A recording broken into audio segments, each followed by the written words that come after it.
Principe d'inertie. Quelle sera dans les années futures la trajectoire de la sonde Voyager 1, l'objet humain le plus éloigné à ce jour envoyé dans l'espace, quand l'influence gravitationnelle des astres du système solaire deviendra négligeable? C'est ce que nous allons essayer de comprendre dans cette vidéo. Observons de dessus cette expérience dans laquelle un palais en lévitation sur coussin d'air est attaché par un fil tendu à un point fixe. L'action de la soufflerie permet de compenser le poids du palais, et il n'y a pas de force de frottement avec le support. Au début de l'expérience, le palais tourne autour du point fixe, puis le fil est coupé. En repérant par un point dans le repère OXY la position du palais à des intervalles de temps égaux, on constate que ces points sont régulièrement espacés. La valeur de la vitesse du palais est donc constante. Tant que le fil est tendu, la trajectoire du palais est circulaire. Il a un mouvement circulaire uniforme. Lorsque le fil est coupé, le mouvement du palais devient rectiligne uniforme. Intéressons-nous à cette deuxième phase du mouvement.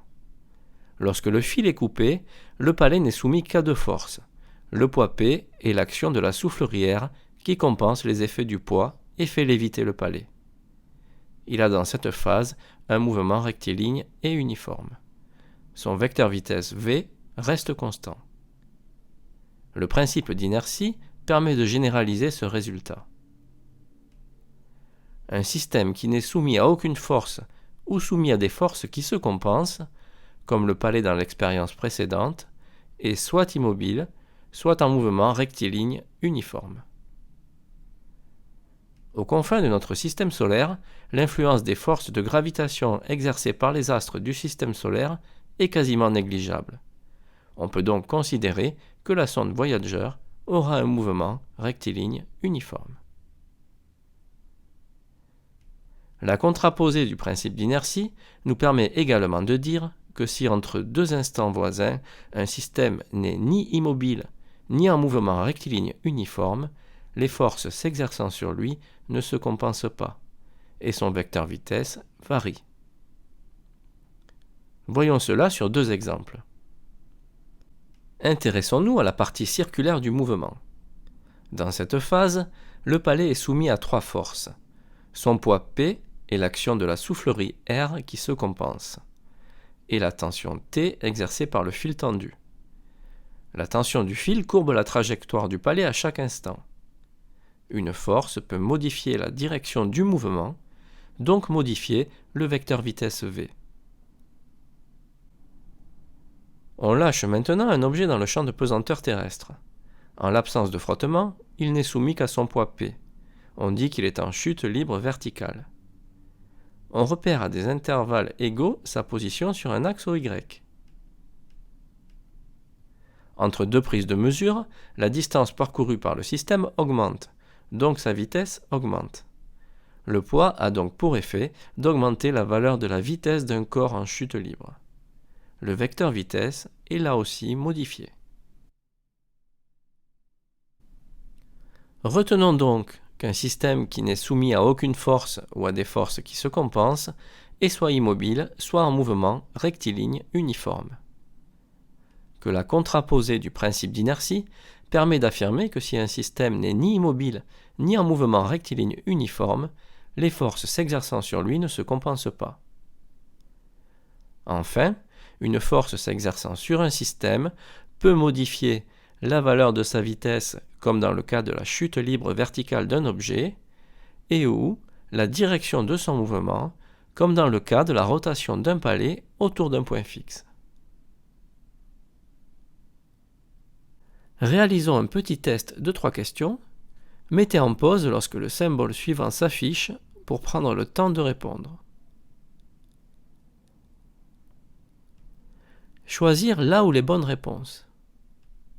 Une force s'exerçant sur un système peut modifier la valeur de la vitesse de ce système, le vecteur vitesse v de ce système, la direction du mouvement de ce système.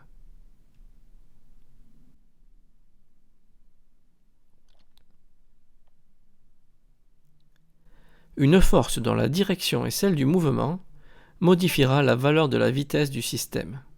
alors qu'une force dont la direction n'est pas celle du mouvement modifiera la direction et ou la valeur de la vitesse du système. Dans les deux cas, le vecteur vitesse est modifié.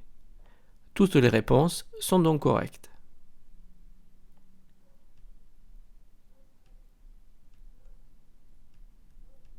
Choisir là où les bonnes réponses.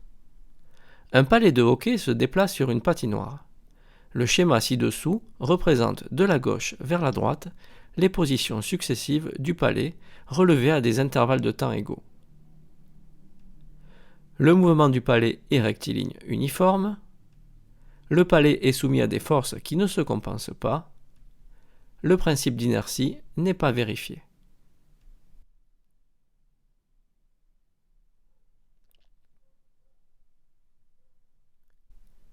Les positions relevées à des intervalles de temps égaux sont de plus en plus rapprochées.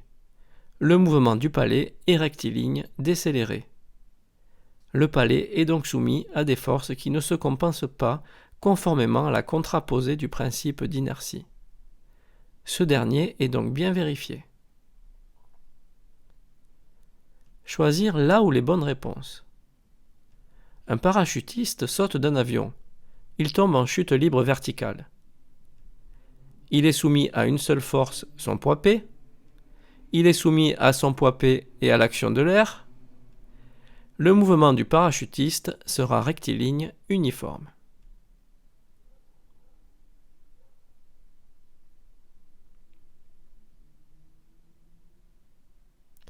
On dit qu'un objet est en chute libre verticale si l'on considère qu'il n'est soumis qu'à son poids P. Dans l'air, l'action de ce dernier sera donc négligée. Le mouvement du parachutiste en chute libre sera donc rectiligne accéléré.